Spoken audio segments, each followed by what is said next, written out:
Good morning and welcome to Sunday Story Hour, where we share real-life stories of how human design has helped our guests know themselves on a deep, transformative level. By knowing and trusting ourselves, we develop deeper, more honest relationships and unlock our true gifts. I'm Kathy Bashanko, and my guest this week is Barbara Grafstrom. Barbara is a 5-2 sacral manifesting generator, and she is my big sister.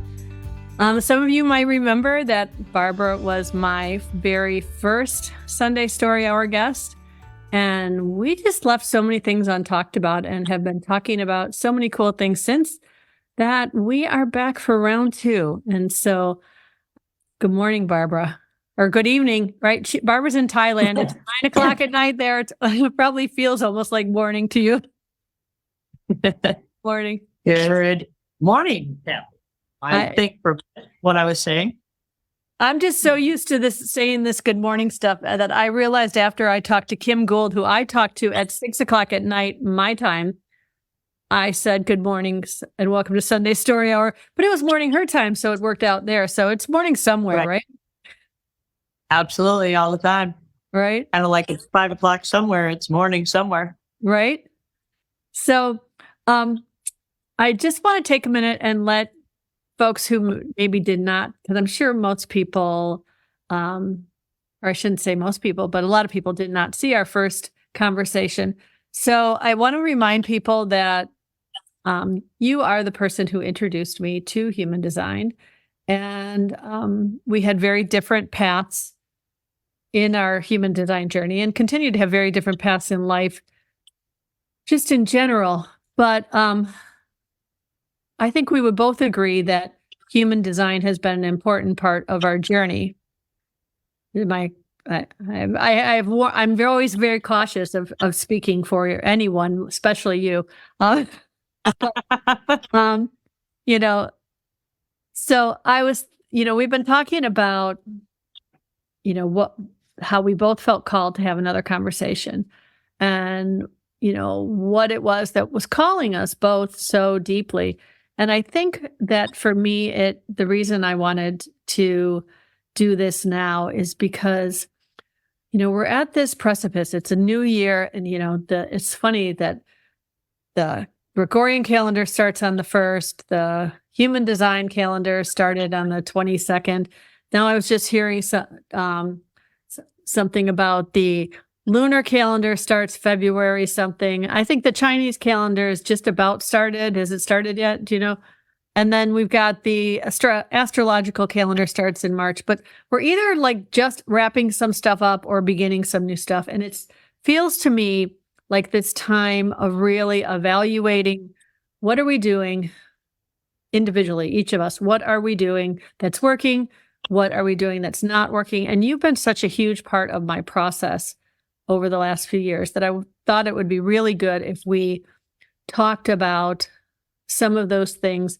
And I wanted to do it today through the lens of our incarnation crosses, at least initially, because human design teaches us, that our incarnation cross is not something we're supposed to aspire to be, right? It's just something that as we navigate, and words matter, but I'm trying to find the right word. As we navigate in alignment, I was going to say correctly, but that feels too rigid. As we navigate more and more in alignment with our true sense of who we are, we will just kind of chart our way towards this incarnation cross language, right? And so that being said, I would like to just jump right into reading your incarnation cross to everybody, if that feels okay. Absolutely. Something you would like to say first, because I feel like I'm diving right in.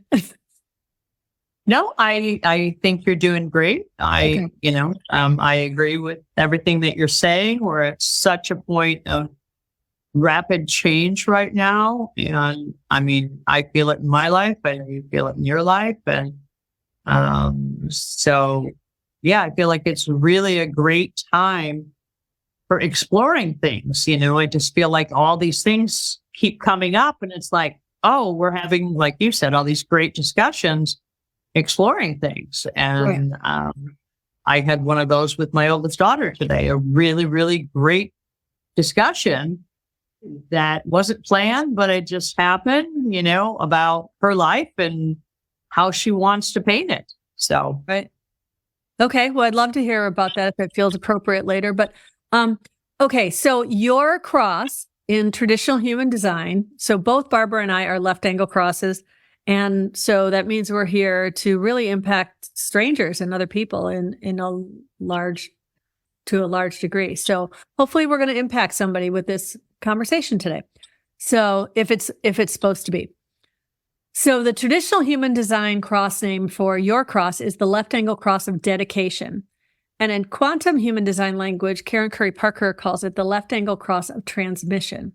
And I do feel like, especially lately, I really feel the transmissions in a lot of what you're doing, right? It's like, I feel it that way. So, okay. Okay. I'm gonna do what I do best, and that's interrupt you. Okay.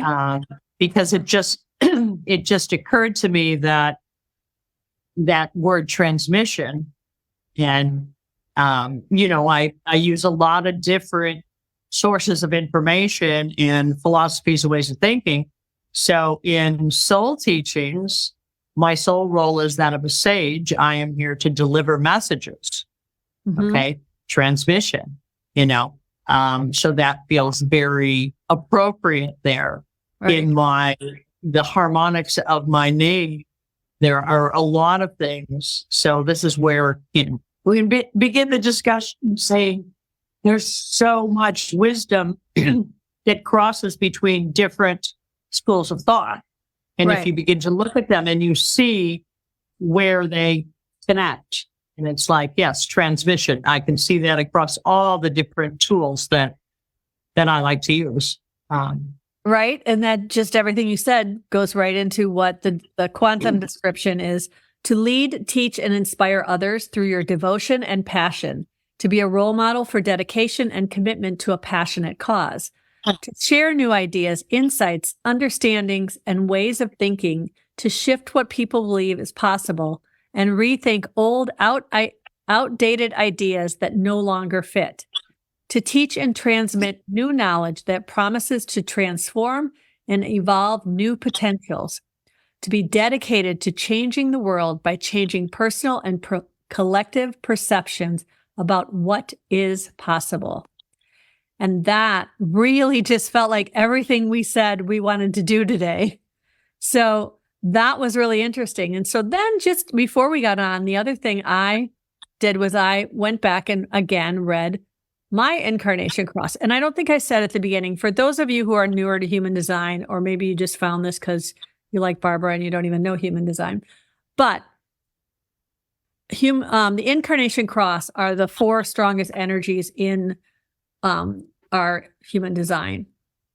So it has to do with the 4 gates of your sun and earth. So, okay.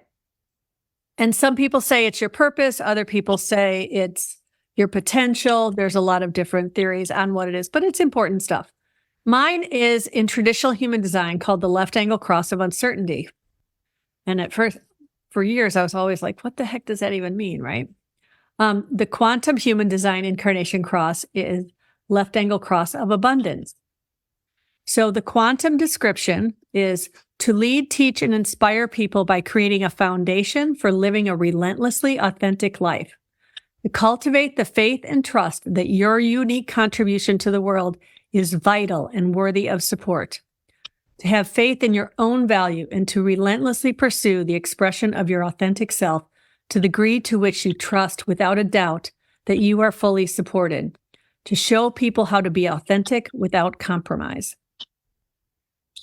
So that, when I read it again today, I have read these before, but sometimes you just read it at the right moment. And, this week has been a week where I have had a lot of those thoughts of like, what are you doing? Are you nuts? Is this really, but I think you and I talked about how I still get my mind telling me those things, but now I don't know if we want to call it my higher self, my soul, my my body, my inner wisdom says, it's okay. We got you. You're okay. But the mind still goes, right? And you just go, So, okay. So that all being said, I've had a lot of thoughts about this conversation, and I want to frame one and give it to you because I've been talking too much. But I'm used to that. Right? What else is new, right? Chatty Cathy here. I value our relationships so tremendously because the role we play for each other, for me, is irreplaceable, right? And I've wondered how people who don't have that kind of a person in their life can make the kinds of growth changes that we have been able to do, because a lot of it is because we're doing the inner work ourselves. But, having the ability to just affirm, like when I don't trust something and I say, I got a bad vibe about this, and then you, with your intuitive abilities, are able to say, yeah, you're right. Like that just reinforces my trust in my own intuition, right? Whereas if I didn't have that, if I had someone else who was telling me, if I was only talking to people who said, well, how would you even know that? That's not logical or whatever. It would not, do you know what I'm saying?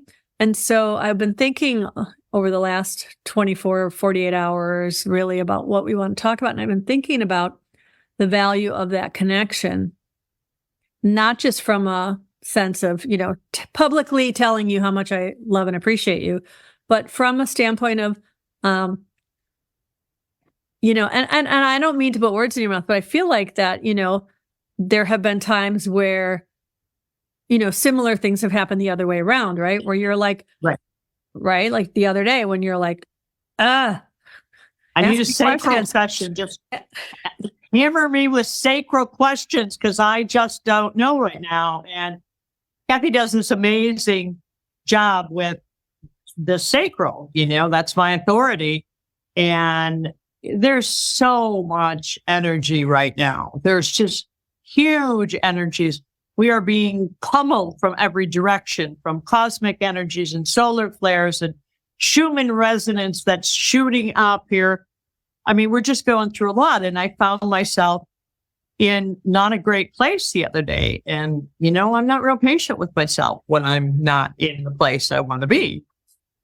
Really? And, I didn't do the things that I know I need to do when I feel that energy, like we need to have our toolbox. We need to recognize. And for whatever stubborn reason, I recognized that I was going into a hole when I didn't do the things that I know to do, like go out and plant something in my garden or cook up some amazing meal or something to get physical movement going to move the energy. And so, it's daytime here and Cathy's sleeping. And I'm like, I just really need Cathy to hammer me with sacred questions. I love that. Hammer you, huh? Well, yeah, because I love the way you do it because, I respond like that. Like I respond half the time before she's finished her sentence. And so, it's very quick. I feel like a lot of people would be more relaxed and go, so, but I love that you do it very quickly with me. And I'm like, yes, no, oh, yes, no. And it's like, I love when I get those surprises where you go, yes. Oh, I know. And I remember a yes came out of my mouth and all day my sacral was just saying no to everything. And I was like, hello, what am I supposed to do? My sacral keeps saying no, I don't want to do that. No. And it was simple things like, well, do you want to go water the plants out front? No. And it was angsty, it was really angsty energy in me. Your inner toddler? Possibly that little 2-year-old. No, I don't want to do that. I don't want to do that. I don't want to do that. And so the first few things she asked me were no. And then all of a sudden, yes came out. And I went, oh, yes. what is it? What, like I almost had to stop and think, what did I just say yes to?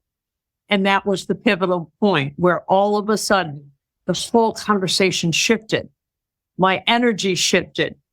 I was inspired. I was like, oh, yeah. And in fact, this was, I don't know, 9:00 at night for me or something. And I woke up the next morning and I was on. I was like, I love index cards. I have my index cards. I'm writing ideas. I'm like, oh, yeah. And I could do that. And we could do this. And this would be like that. And oh my God, I forgot about this. I was going again. And I was like, thank God, I mean, your open route was happy. Sorry? Your open route was happy. My open route.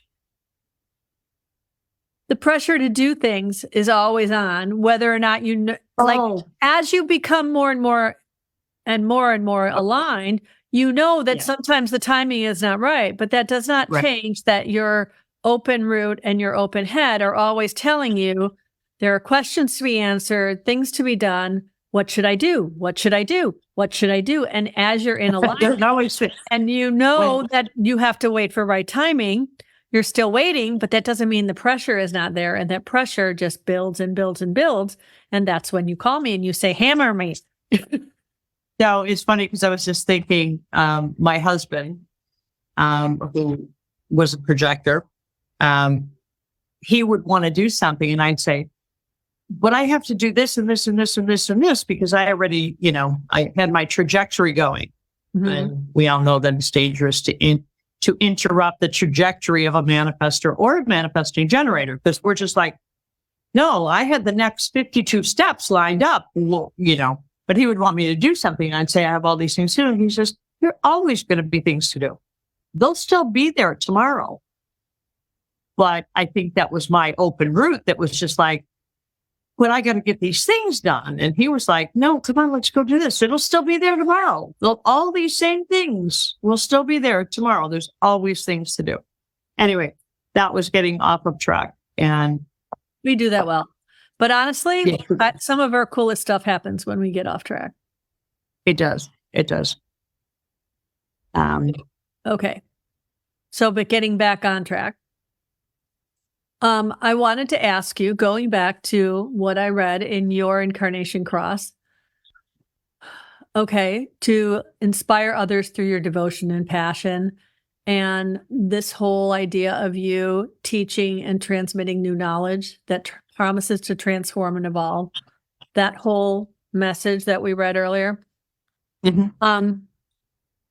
feels so aligned because so many times when anything I send to you or say to you, you're always either muscle testing or in some way connecting to what is the truth in this, what is the highest. Like which is really great because with the open head you have, right? We can, and I have 70% of the world has an open head center, which is the crown chakra, which is the inspiration center. It's our connection with the divine. And we can spend much of our time thinking about questions that don't matter, right? So what is the real definition of divine? Do you know what the real definition of divine is? What is real? First. Right? These are the kind of conversations we have. We don't have enough time to discuss what is clear. Okay. The definition of divine is limitless. Mm-hmm. Okay.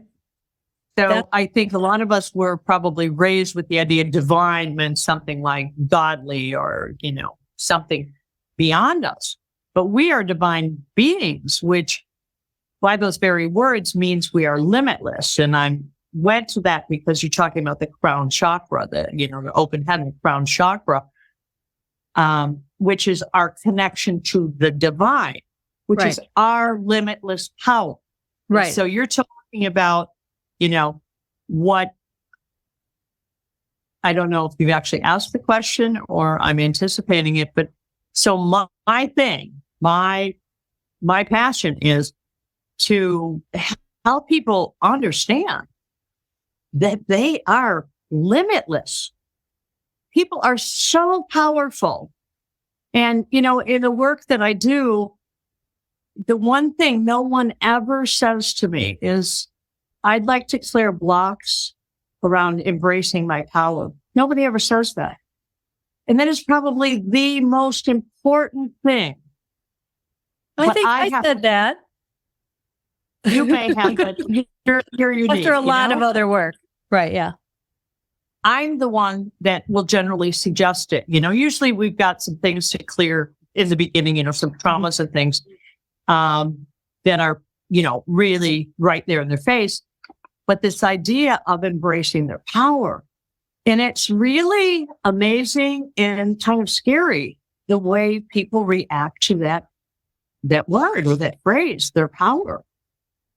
I literally had someone say, "Oh, I'll lose all my friends."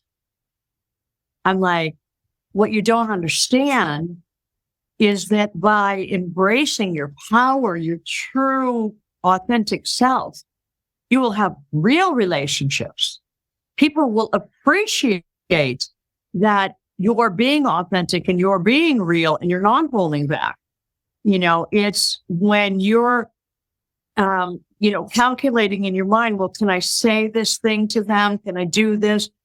You're not being authentic. And so then their response to you is not going to be an authentic response, which is kind of a whole other topic, but I was trying to get this concept across to someone.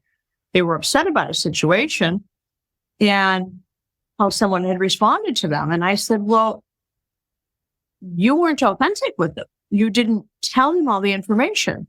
So you cannot be upset with them for having what you felt was an inappropriate response. Because I want to read something. Go ahead. That line that I just wrote down the other day that I heard in a conversation with a guy who has a blog, and I've never followed him before, but his name is Chris Williamson. And I think he's like party boy turned philosopher type of podcast, right? Okay. But anyway, so he said, you'll never really feel loved if people don't even know the real you. Yes. Thank you, right? Chris, whoever you are, party goer, philosopher. Exactly. Not a party goer. He used to be. That was him and his. I would love to see. I always listen to people and think, I wonder what their chart is. Like he feels like he's probably a 6th line and he's now on the roof. But that first, I think that's a concept that a lot of people don't really understand. And so I'm going to back up. Okay. Probably 60 years here. I really feel like, and I'll be curious to see your reaction. My entire life, I always just had this feeling that I could do anything. My mother will attest to that. My father, who pulled me out of water, I wasn't capable of swimming in, and I just thought I could do it. And I really was, most of my life, very confused why people didn't say what they wanted to say. Mm-hmm. And in fact, I think we had this discussion recently about, yes, I earned the affectionate term of bitch. My friends, people who loved me, called me a bitch because they didn't know how to do that in their life. The fact that I would say what I wanted to say, it wasn't done in a bitchy way, but I would just be like, okay, well, why did you just do that? That really felt nasty. I put my cards on the table, and I found that a lot of people, at least from my end, my receiving end, it felt like they struggled to, like, what the heck, man? She's just like saying what she wants to say and doing what she wants to do. And as unapologetically Barbara. Yeah, I am unapologetically Barbara. And I always tell the story about my 50th birthday party when my neighbor, we may have had a fair amount of alcohol that night, but she called me up on this, marble bench, and she's hugging me. And she said, I just love Barbara because you always know where you stand with her. She said, if she's mad at you, you will know she's mad at you. You'll never have to sit there and go, she's acting kind of funny. Is she mad at me? She's going to tell you she's mad at you. And so trying to get people to understand that if you are not being authentic, right, you have no right to be upset at anybody's reaction to you. Right. Because you're not giving them the whole story. You're not giving them all the information. So how then can you suddenly hold them accountable for the way they're speaking to you or treating you or whatever, if you're not giving them all of that? And I will interrupt by saying that you have definitely evolved in your delivery methods of how you tell you people that they're, whatever your truth is, might have been a little bit more direct in the past than it is now in ways that might have warranted that name a little bit more than you now do. I think that, to me, and I've thought about this, that as I got more in touch with my authentic self, I wasn't bothered by as many things. So I didn't have as many things to say. Okay. So if you are feeling low self-esteem or unseen or unrecognized or whatever the myriad of, low vibrational emotions that we take on, your feelings get hurt. You get your nose on a joint, over a lot more things. And so as you get more in touch with your authentic self and you learn to love your authentic self more, a lot of that stuff doesn't even matter anymore. So it's no longer, and it's definitely not as much hurt. Mm-hmm. If you're holding on to these wounds, oh man, you got a lot of triggers and you have a lot of hurts, and you just react to things. You don't respond. And as you begin to accept and know and love yourself more, you respond versus react, which is all the difference in the world. But the whole idea of personal power, people have a funny relationship with that word power.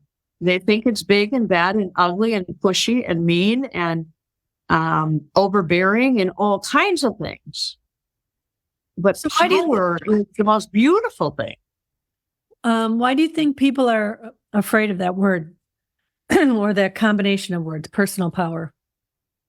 Or not, I should say why some people might start off afraid of that. Well, one, they have a lot of trauma and things inside of themselves. And so they're afraid that they're going to upset someone. Also, I think it's a really big issue for women because it's been used against them. Sorry? Because power has been used against them so much, they see power itself as... And it has not been embraced. You think about, and I don't care what generation you're coming from. It was more so in our generation than it is in today's generation, but there are still those ideas that we're not ever supposed to get angry. We're not supposed to be, our assertiveness is perceived as aggression. And, and that's part of the whole Barbara's a bitch story is I was assertive, and my assertiveness was then equated with bitchiness. And I'd be like, well, no, I'm just saying that wasn't cool what went on there. But as women, we've been taught to be kind and gentle and nurturing and nice. And, oh, you've been kicked in the face 10 times. But, they were just having a bad day. So, we've been handed this kind of idea about what being a woman is, And I think about clients. I've got a really special client that I'm working with, mentoring, and she's a manifester, but she spent her entire childhood being the good girl, being the one who did everything right and nice and safe, to the point that it sometimes feels like if one thing was off, she felt so terrible because she wasn't being a good girl. Mm-hmm. So people have a strange relationship with the word power. And as women, most of us were not conditioned to be powerful beings. we were conditioned to be loving and nice and pretty and sweet. And, the women's movement pushed us along. But I often speak about the fact that my generation, the beginning of the big push for the women's movement, it was so messed up. And that power was ugly in a lot of ways. And it was misguided. And there was a lot about, we need to be like men. I have no desire to be like men. I really love being a woman. I love my feminine side. I love the fact that, I'm nurturing, but there was that push back in the 60s and the 70s of, women started wearing suits to work with ties, they were going to be like men.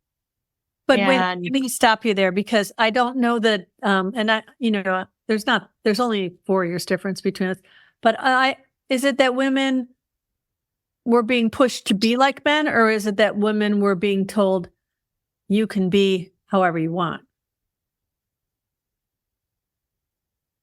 That was a message, but a lot of the ways it was personified were not, you can be however you want.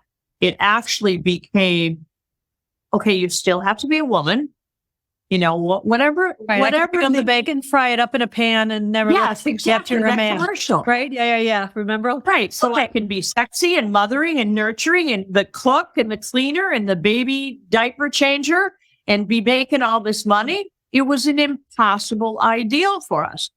But nowhere in there, they were saying you could be whatever you want, but they weren't telling us to be powerful.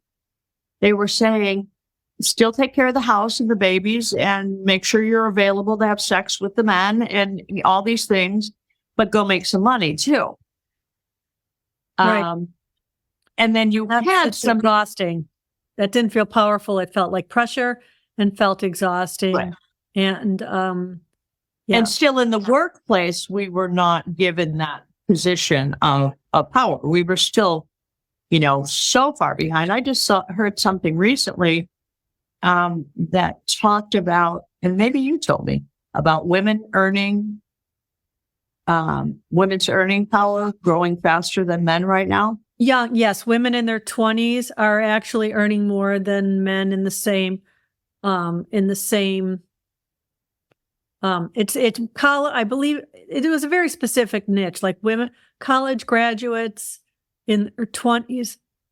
The females were making something like $1,800 more a year than men. So it's not huge, but it's definitely going in a different direction than it has in the past. But okay. And I want to just not negate this, but I want to not get too far into what feels a little bit like a political economic discussion. Yeah, and I didn't want to go there. I'm just saying there's a lot of reasons for people being uncomfortable with power, with their own power.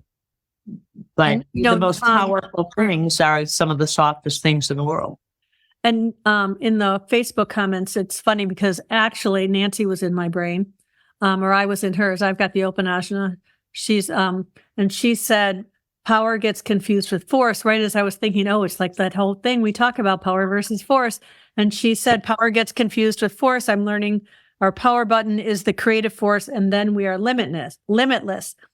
And that is true. The women, exactly, Nancy.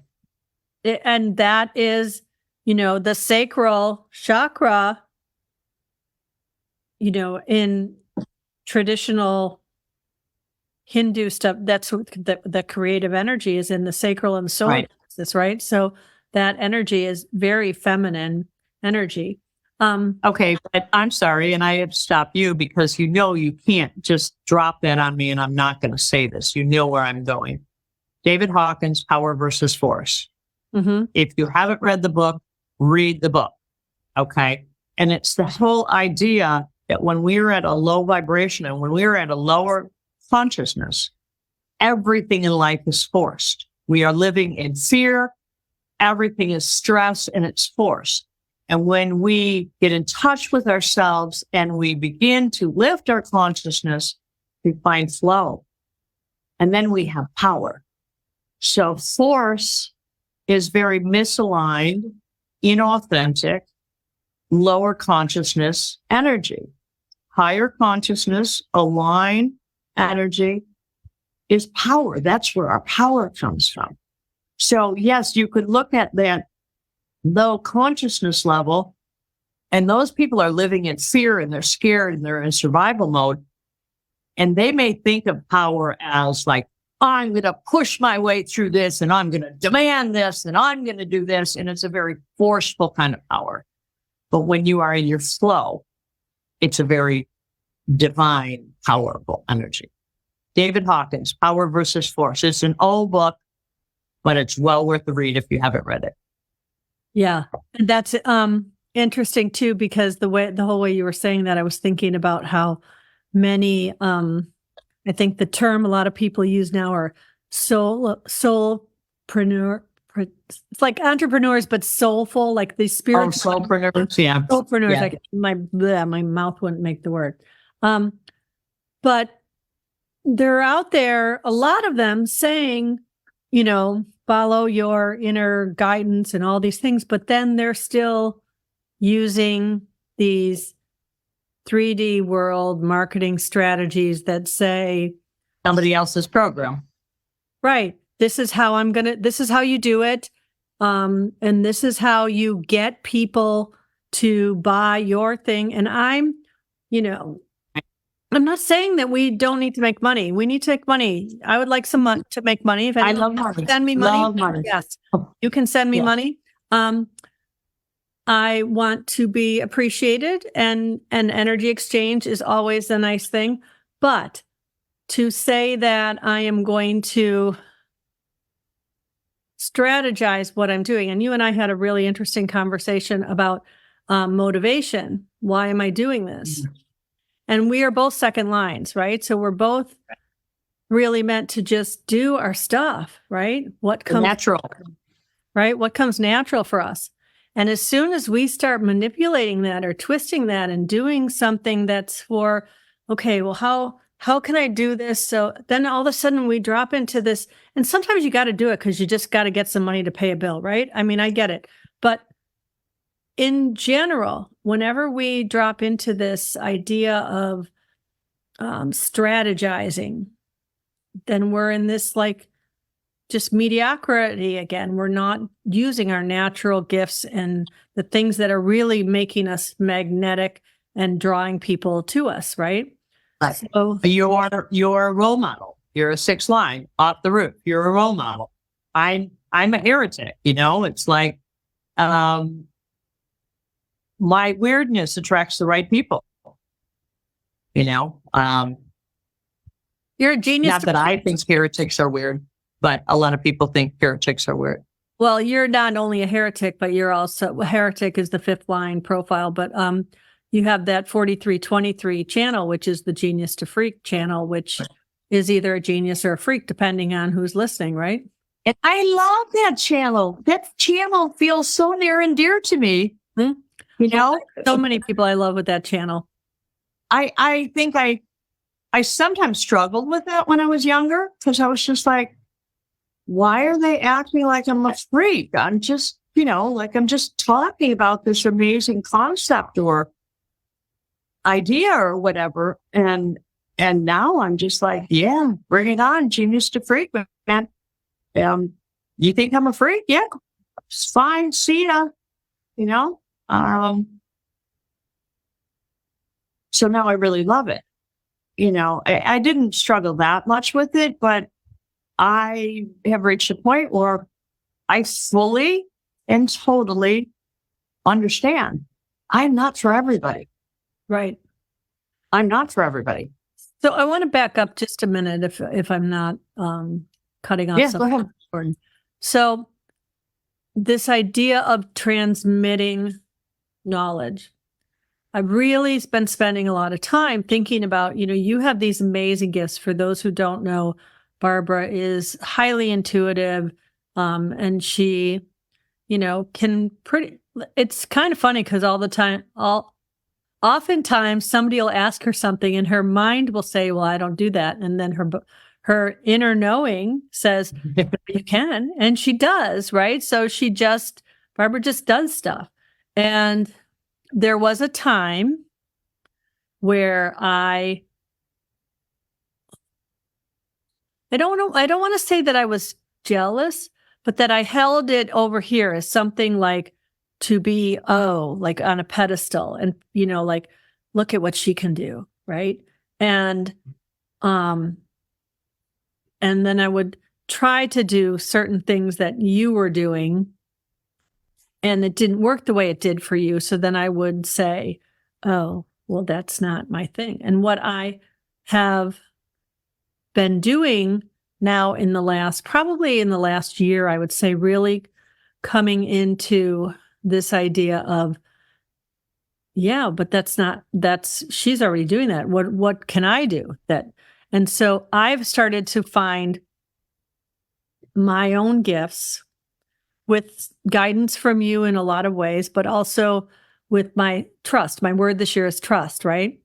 And I've realized a lot of my wisdom and knowing comes to me in dreams. And I don't even remember them, but then later they're there. Like sometimes like I just said to you the other day, there's this word. It means something, I don't know what. And I know when the synchronicities come to me through life, I'll figure all of it out. I'm already getting parts of it. But so that being said, you have helped me and so many people with your ability to release blocks and release trauma and genetic trauma, karmic trauma, all these things. But I had an interesting experience. I know I told you about it, but I'll tell people the other night where I had a horrible headache, and it was during the night of the full moon. And I had this horrible headache all day, and I went to sleep early because of it, but my mind kept giving me all this pressure of all these things I needed to get done. And it was one of those moments where my mind was saying, you need to do this. And my higher self was saying, it's okay, just trust, you're good. It's not the right time to. And so the mind kept saying, well, what about this? And you need to get this done. And this, but I'd let it go and I'd let it go. But this headache was there and I was tired. And at one point I woke up and I messaged you, like I didn't even type it. I voice messaged you and said, oh, I feel so bad. I can't sleep. Can you, I want you to do something kind of, right? Because Barb, a lot of times Barbara will just do, I don't know why I said that again. I know you hate Barb. Barbara will, you don't hate, that's a strong word. The point was I was feeling helpless. And then as soon as I put down the phone after leaving this kind of cry for help, I went, you're not helpless. And I tried to go back to sleep. I tried to tap a little bit, but my head hurt and I was tired and I didn't really want to tap. And I fell back asleep. And then when I woke up again the next time, I literally was just like, I don't even know how to describe it, like pounding on my bed. I knew there was energy in me that I needed to get out. And I didn't even have a real plan, but it was more of an intention, such a strong intention. And I was hitting on my chest and I was like, move this energy. And I literally did this so strongly. And then I went back to sleep and I woke up and I was good. I was fine. And then in the morning, I was like, did you do something? And I was actually kind of relieved that she said, no, she didn't. And I realized I moved that energy. I did it myself. And part of it was my default has been because you are so powerful. And I think we often, when we see other people as powerful, we give away our power. And we give it to people, we give it to systems, we give it to organizations, industries, the healthcare system. We won't even start on that. But we're powerful beings. And if we don't get to know our power, you got to know your power, I believe, to a large degree, out of sheer necessity when you were trying to help your husband, right? Like so much of what you learned, you did because, no? Am I putting words in your mouth? I don't know if I would say it was because of that, but that was a really unique experience for me to just have carte blanche to, it's like having a client 24/7. Like any time that I felt or, I got an intuitive message, I could immediately try that with him, because he was here. I was taking care of him, versus I have a client and they come to me and they say, well, here's my thing. And I'll tell you, it's usually never the thing they think it is. I nod and I go, okay. But then I just ask their energy.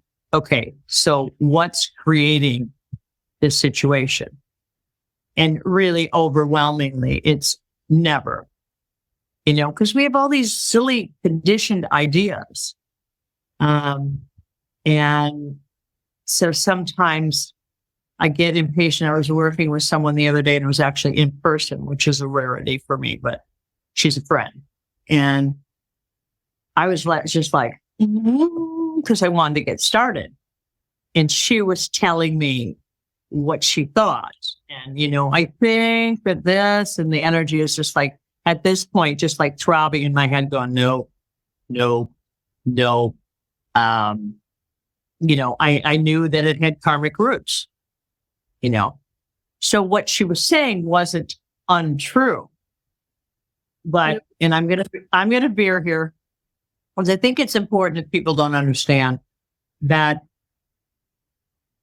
energy creates frequencies. So if you have ancestral traumas, karmic traumas, in utero traumas, childhood traumas, 10 years ago traumas, every one of those has a frequency going on inside of you. And it is informing your behavior, your thoughts, your dreams, your goals, your responses, your reactions. It's just informing everything. So to be able to identify that, and we have some wild karmic rides in our family, Kathy knows that, like we get into the energy and it's like, okay, and we're going way, way back. But it's so powerful because you see this pattern. So what often happens is you may have a karmic energy. I'll just use a generic term, like the karmic energy that has to do with being abandoned, abandonment. And you might have repeated that story. You weren't progressing, you weren't resolving whatever the issue was. So lifetime after lifetime, you're having this theme of abandonment. Now you come into this life and you chose a family where your father has abandonment issues or your mother or both. And then you start to have these scenarios in this life where your best friend moved away when you were 5. Your grandma died when you were 6. So you're just like, you're putting all those layers on top of it. And yes, you can say, okay, well, yeah, grandma died when I was 7 and my best friend moved when I was 6. But you got that old frequency that is still there. It's a foundational energy in you. And I mean, this ties in with the whole powerful thing because we're carrying around so much garbage. It's really hard for us to wrap our arms around this idea that we're powerful. Life wasn't pretty and rosy a lot of time in history. Mm-hmm. There's a lot of really nasty stuff that went on. And so that's informing all those beliefs and all those energies and responses in you saying, well, you can't be powerful. You got in trouble for being powerful. And again, I'm not, I mean, men have their own journey, but as a woman, I could say, so many women. Mm-hmm. We have, mother wounds and witch wounds, and, we have maybe abusive marriages in our karmic history. We have burned at the stake. Personally, I've been burned at the stake, and I can't even tell you how many times. Kathy and I have been burnt together at the stake. Well, that's a lot of stuff telling me you can't be powerful, man. You can't be powerful. They're going to hang you. They're going to burn you. Mm-hmm. Your husband's going to beat you. All this karmic stuff and the ancestral energy, because we have grandmothers and ancestors that went through similar things. So here we arrive trying to be our authentic self. We have all this garbage going on. And so, I just felt like when it comes full circle back to what I was saying about like my mission, my passion is about, one, it's clearing the junk out so that you can begin to really even understand what you being powerful might be and the fact that you're limitless. Right. And then like with mentoring work, like people have asked me, well, can you teach me and train me to do what you do? And I tell them, no, I do Barbara. Right. I can mentor you. Mm-hmm. I can expose you to things that I learned and saw and read and, found along the journey. But then you've got to figure out, what does that mean to you? What does that mean to you? How do you put it together? And what pieces do you put together? Like for me, my energetics, and I call it Kathy's human design, because, she's the expert there. In our relationship, she's the human design expert. I'm the energetics expert. How do we put those pieces together? And everybody's got to figure that out for themselves, and we've got to understand that the answer isn't out there. We possess every piece of knowledge, every bit of wisdom inside of ourselves. Yes, we often need a little help along the way.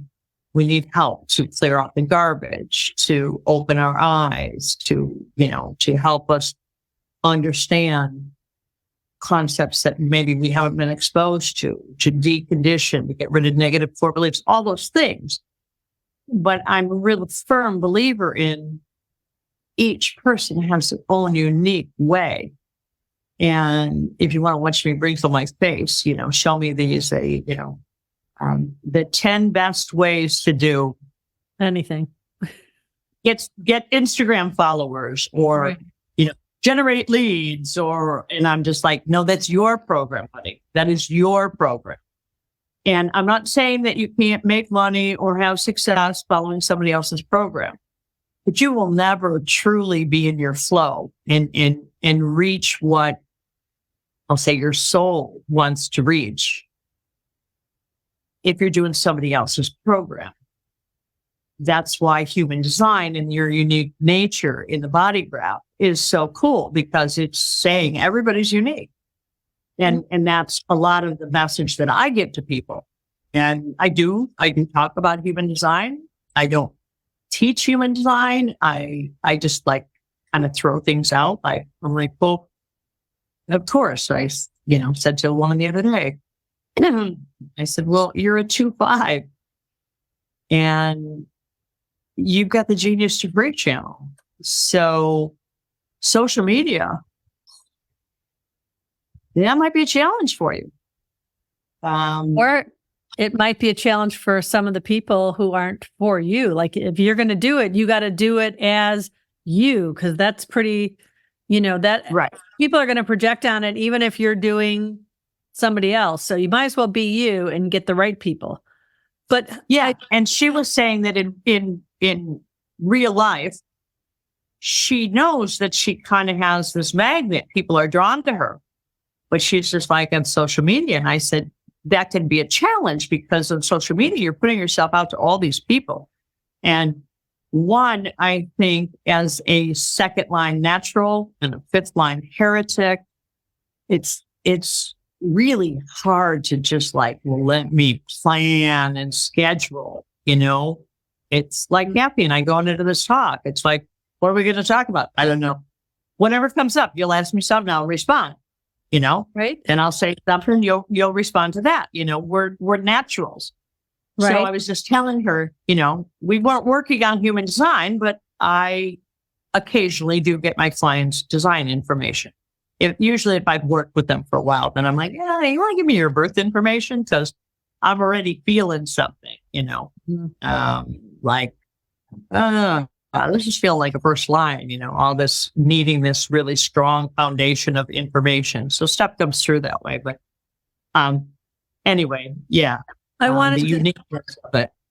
I wanted to say, that where, we've talked before about how there is this beautiful marriage between, or synergy between knowing your design and trust and knowing, and then the energy work. Because for me, it has become clear over time that, of course, I'm going to find my gifts in a very different way than you. I have a completely open ajna. I have emotional authority with an individual emotional wave, and I'm left angle cross of uncertainty. I am not going to just boom, know the truth. Boom, know the truth. I am going to know the questions. And that is always going to be my superpower, knowing the questions. And as I ask the questions, like even right now, just saying that, I'm all tingly. I know I'm asking the right questions. I know I'm on the right track. I know I'm opening myself up to more. I know that I'm feeling the limitlessness of me in the questions that I ask. When I grasp and try to have the answers, then I'm closing myself in. And that's me. That's the way I'm designed, right? And that's everywhere in my chart. It reinforces that. And so when people try to compare themselves to someone else's power, even if they're totally in their power, when we compare ourselves to someone else, each of us has this integral role to play in life that we are here to do and feel and learn in our whole. And when you talked about the Michael teachings, and that my role as a scholar, my role as a scholar, and my what did you say? I'm here to master flow. Well, that makes so much sense, right? And every time I try to have a defined goal or a set path or figure something out, I shut myself down from the power of my amazing ability, authentic, right, to just have all these questions and not feel that I need to answer any of them, right, and that they'll just show up. So that's where I think when you can really see, the not self for, human design terms, which everything is us, right? It's still even the shadows, like we got to embrace our shadows to really learn and love about ourselves. Okay, Chatty Cathy. Yes, that's my shadow that I have embraced, right? Right. That's another branch, but I just threw that out to see if you was grasp it. I think that's I am going to grasp it, but I wanted to. We're already out of time. Dang it, because Chatty Cathy. Yeah, it's already an hour in. But yeah, okay. So there was a thing recently where I was following a whole. Okay, so I do look at it, other people for inspiration. I do not look at it and say, okay, this person's going to tell me how to create my brand or whatever. But I got a lot of inspiration. There was this, Adrienne Roach actually gave me or she sent it to a few of us, this video from this guy named Chris Doe, who's a marketing guy. And he was talking about authentic branding and about how people are drawn to people because of their realness and their vulnerabilities and their stories. And he gave some tips on finding your authentic like, I don't even remember the terms now that he used, but this idea that, you look at the words that people use to basically criticize you and make you feel bad, and that you told yourself the things you always said, like, stop talking, Kathy, you're talking too much. I even said it a couple times in this thing, because I get so excited with all of this stuff that's swimming around in my head, right? Like, I've got all these questions, all these thoughts, and no clarity on any of it, but it's just all so beautiful and amazing. And so I just blah, blah, blah, blah, blah, right? And so for me, chatty has always been a thing that I have both known and also felt a little bit shamed by, right? But I know that that's my superpower. That's why these Sunday story hours are successful, because I just have a million busybody questions to ask you, and I'm never at a loss for words. Even though maybe sometimes I'm trying to grasp them, but I'm still going to keep going. So when you told me that, I really started to ponder that, and I thought, that's really brilliant. And I know, and this is part of why the whole bitch thing came up, because there were people who were my friends that loved me and called me a bitch, but let's face it, there were other people that called me a bitch too. Mm-hmm. But that's a shadow. But it's also why I'm unapologetically Barbara. And that's also why I can tell you, when I do an intuitive psychic reading and I see these energies, I can tell you that stuff. I'm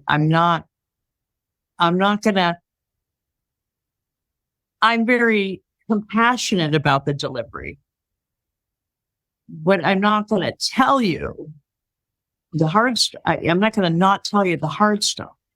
Right. And sometimes it is hard stuff that I tell people in the gentlest way I can, but like, yeah, babe, you just haven't been seeing the energy on the wall there. You needed to leave this man a long time ago. And now your energy is like going, I have had it. Are you going to leave him already? Now that's not how I say it. And that's not how the energy says it, but it is so clear that the client then messages me and she said, so I'm 0% aligned with this relationship. And I'm like, yeah, babe, you are. So I feel like that's part of the unapologetically Barbara, that I'm okay delivering the hard messages, the hard transmissions. But I will say, I love that you, before you deliver those messages, always ask, is this correct? Yes.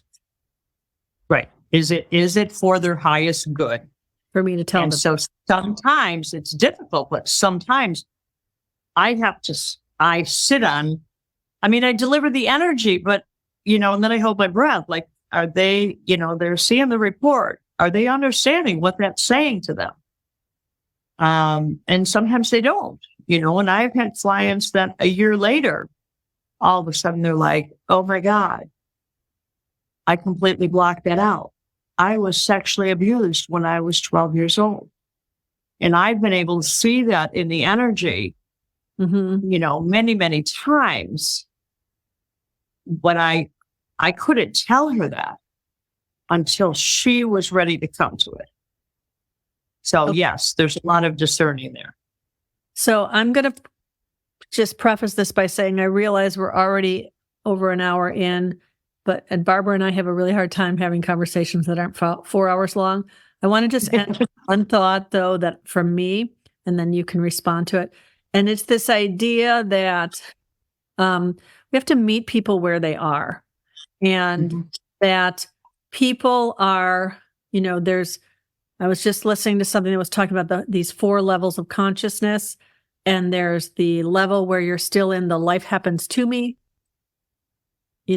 I'm kind of a victim of what's going on. I don't really have a lot of power. So that's probably more of a what can I force phase.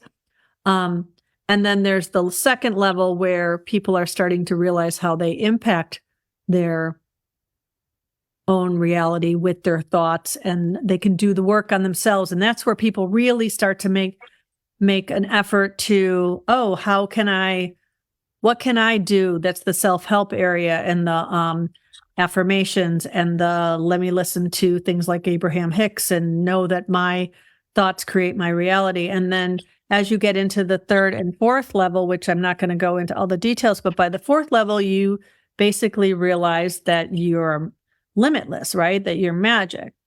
And you may be, and I feel like most people in the world are still in level 1, and we're shifting, though. A lot more people are in level 2. And the level 2 is where a lot of people stay for a long time because of the doubts that come in their mind. And that's where I feel like, going back to the first thing I talked about, the importance of having someone that you that continues to help you stay on track and stay in your power, and see when you're forcing things that you're not meant to force, and trusting in your own power. And that is what I'm trying to do with my mentoring program, what you're doing with your clients and your mentoring. And I know, just a little teaser here, Barb and I are working on something where we're going to do something together that really helps people, probably with a group, where we help people to kind of find their power and see their path with their human design, all kind of in a group setting that gives people a little bit of that spot. But we're not forcing it, right? We're waiting for it to evolve. So putting that out there for those of you who might want something to respond to. So, okay. So that's my last little blurb, and we're 10:09. So PM by you, AM by me. So I don't know if you have any closing thoughts, and then. I would like to say that I'm really excited. Kathy and I've talked on and off for a long time about some sort of collaborative effort, and it hasn't been divine timing, but we're there now. It's just a matter of what we do. And yeah, I do a lot of really, really deep work, moving energy. But I'm also an express processor, and I love my toolbox. And that's one of the things that I do when I'm mentoring people is it just comes up in conversations. It's like, okay, well, one of the things that has worked well for me. And so that's one of the things that I would like to bring to the table in this collaborative effort is not only the understanding of energy, but some of these tools that I put in my toolbox, and I went, this is really cool. And it really helped me. So it's not just, I'm not just all about, let me get in there and find out what deep, dark stuff you got in your karma. Right. I got this whole toolbox of really fun, cool things. And so I'm really looking forward to sharing that, in a group setting where we can play. I want to play. I want to play with these stuff. I want to introduce it and say, okay, let's play with this stuff and see if it helps you.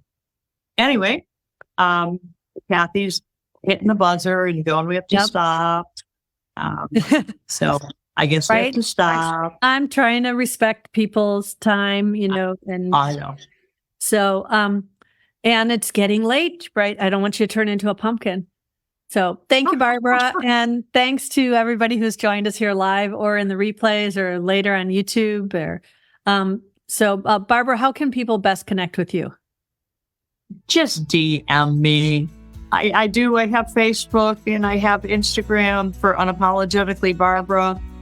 But Facebook keeps changing stuff and, how the messages come through. So just DM Barbara on Facebook or email me. It's just my name at Gmail, BarbaraGrafstrom@gmail. Okay, great. Awesome. So every week we share stories of how my guests have come to understand themselves in a more loving and empowering way through the lens of human design. How you think and speak about yourself matters. Human design can show you the reframe of not only your own story, but the story you tell yourselves about your relationships. If you're ready to start living a better story, I would love to help guide you through the process of embodying who you came here to be. To work with me, I invite you to set up a free discovery call at kathybashanko.com. So thank you so much, and peace out, everybody. Night, night.